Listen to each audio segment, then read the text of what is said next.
occurring in every community in the U.S.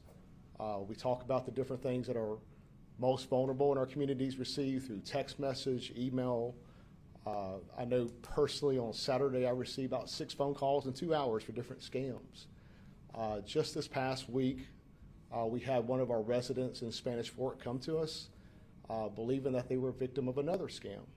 And we talk about the different ones that are out there, and every time we talk about one, that one goes away and a new one arises. And so in this scam, our victim came to us and said that somebody had sent her a letter through text message saying that they were with the Department of Treasury and that she owed a large sum of money for some different foreign transactions that had taken place. The letter was a little confusing, but it was addressed to her, even had her photograph on the letter to make it look very legitimate. They were posing as U.S. Marshals acting on behalf of the Department of Treasury. At the point that she came and saw us last week, she had already sent, in about 3 weeks, over $400,000 in U.S. currency and in gold bars. Let me say this about the gold bars. These are not gold bars that she had already on her possession or in her house. These are gold bars that she was instructed to get through cash and then to send it over to these people that were acting as agents of the Department of Treasury. So I met with her with my detective. This is going to be one of our elderly citizens in Spanish Fort, one of our most vulnerable to these kind of scams that are going on daily. If they weren't successful, they wouldn't be happening. And so when we met with her, we started going through the different things that had happened over the last few weeks. Obviously, we recognized that this was a scam. She was just coming to that realization. And you hear this amount of $400,000, you might go, wow, this must be some rich person in Spanish Fort that's been targeted. It's not. This is a retired educator. This is somebody who had been targeted and was liquidating all of their life savings because they were a victim of this just horrendous, despicable scam. And so when I met with her, with my detective, my heart went to her. Again, we see victims like this all across our communities. And it's life-changing when it happens to somebody like that. Somebody that's in their retirement years, they have done so well to save this money, and here in just a matter of weeks, somebody has changed their life forever because of greed and because they are criminals. And so when we met with her, I told her and my detective that we are going to try anything and everything that we can to try to bring some amount of justice to her. And let me say this about this case. I've seen this a lot. My federal partners investigate so many of these cases where they're getting these different scams. All too often, the solvability rates are low. They're complicated cases. From a local level, we're very limited on what we can do. A lot of these things are happening through electronic transfers and crypto and a lot of different means to keep the anonymity of those that are perpetrating this crime from law enforcement. This one was very unique to me. And in my years of 29 years of law enforcement, my first one of hearing it like this, where on 4 previous occasions, our victim, on instructions from these criminals, met what she thought were U.S. Marshals at a local business here in Spanish Fort 4 different times.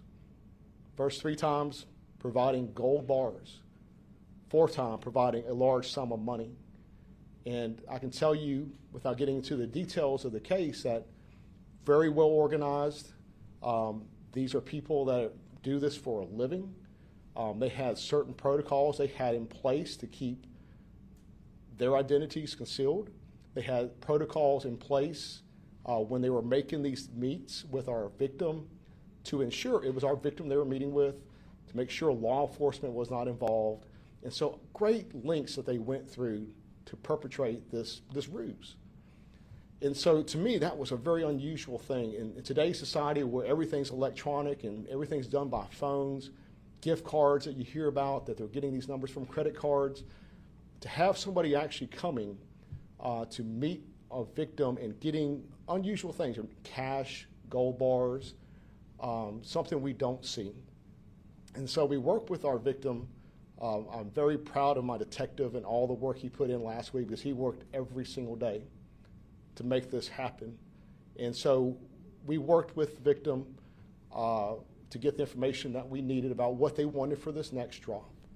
And on Friday, with our federal partners, the FBI was with us on Friday, understanding how, again, a unique case that we have, somebody that's out a large sum of money from an organization that does this for a living. We were able to set up a ruse on Friday in Spanish Fort at the same business that she's used the previous times. I was hopeful that we could make this happen, but also, again, this is their trade craft. This is what they do, and they do a lot to try to protect themselves from getting caught. Extremely proud to say, with the help of our federal partners, the hard work of our officers, we're a small department. We're not geared up for undercover operations, but we're going to try to make this happen for her. We were able to take somebody in custody late Friday afternoon that was there to pick up another large sum of money from our victim. For me, great satisfaction, because from a local level, we rarely see this come to fruition because they're never here locally. This is still not a local case. Somebody came into my jurisdiction to victimize one of my residents and take money from her. And not acceptable. With the help of the FBI, we took somebody in custody Friday afternoon. He's a 23-year-old Chinese national. Upon learning his immigration status, he is here illegally. He was on a student visa. It was revoked because he's not in class. He's obviously out here committing crimes. And I can tell you, as a police chief, and we have enough homegrown criminals here, and we don't need other people coming into our country and victimizing our residents that shouldn't even be here. And that's what we had on Friday. And so we have somebody that's lost so much money. My heart goes out to her. It really does. It makes me upset that we have somebody that had a life-changing experience in just a matter of weeks, and it's in her late 70s. I am glad that we have somebody in custody. This is just one person. I know that's part of a bigger organization. From a local level, we've done all that we can do. But because of our federal partners that are here with me, I believe that there's additional things that can be done on the investigation. I would love to see this thing progress forward, where additional people are brought to justice, and perhaps we can get any amount of money to recover to give back to this victim, life-changing for her. And so I'm very grateful for all the hard work that happened last week, good police work.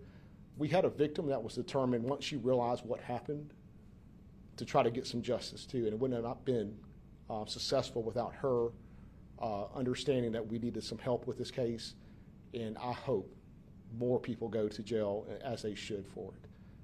Just not acceptable whatsoever. All right.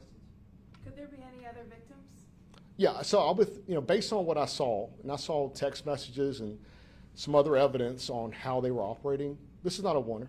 I mean, this is what they do. They have a whole system in place. I can tell you that there were multiple drops here. We were, looking at other people involved. That information has been provided to the FBI to further their investigation.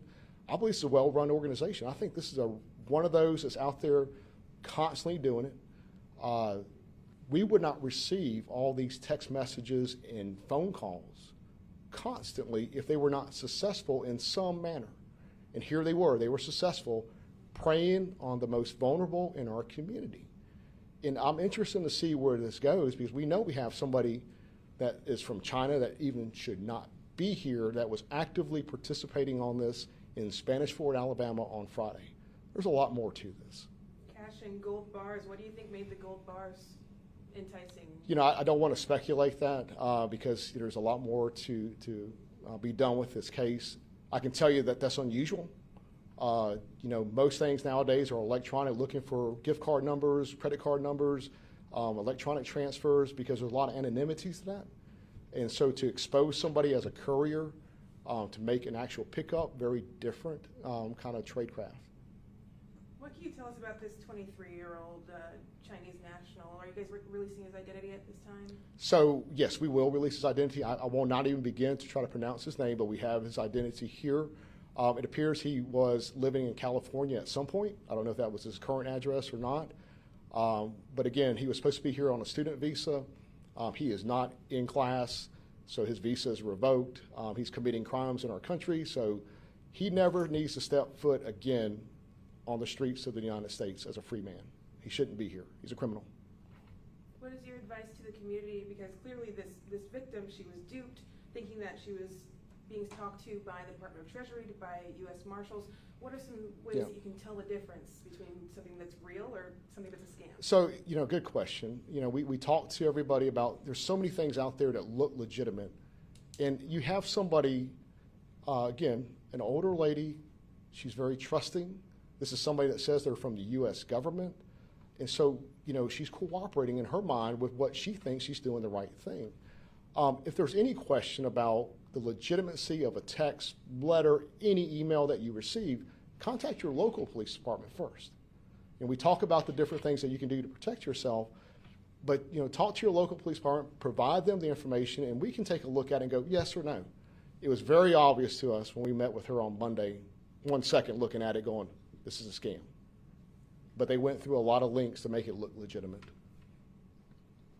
You kind of already touched on this, but so you guys believe there's obviously more people to this operation. Could we see future arrests in Spanish Fort or in Baldwin County, do you think? Or? Yeah, so everything that we have, we're turning it over to our federal partners. We're hoping that they further the investigation. And, when I was talking to SAC Jones a minute ago, would love the day that we sit and come back together for a press conference and talk about additional arrests, because this needs to be dealt with. I mean, it's changing people's lives. It's ridiculous. And they're getting away with it all too often. And so, one in the hand, I was excited when we got him. I was out there Friday afternoon, and for me, there's this much satisfaction, but also this much heartbreak, because we still have a victim here. So we need justice, not just one we got on Friday. We need more people to pay for this. Yeah. Are you hoping that more people will come forward? Yeah, great. I'm glad you said that. So if other people think that they're a victim of this scam or others, they need to come forward. I think that's hard for some people, especially those that might be the most vulnerable in our community that realize they have been scammed. They are embarrassed sometimes to do so. They're worried about, what their family might think. But, I applaud our victim to come forward. I mean, she came forward. She's rightfully upset. It really tore at my heart about how upset she is about this. And so much more to do, but at least an ounce of justice has been done by somebody's in custody. And I don't want him ever to get out of that jail. All good? I think that was all my questions. Good? Cool. Excellent. Anything? So, hey guys, if you could include in your story too, IC3, the letter I, the letter C, the number 3.gov. If anybody finds themselves, if they think that they are being scammed, they can jump on IC3.gov. That's a bureau website, and they can fill out all of the information.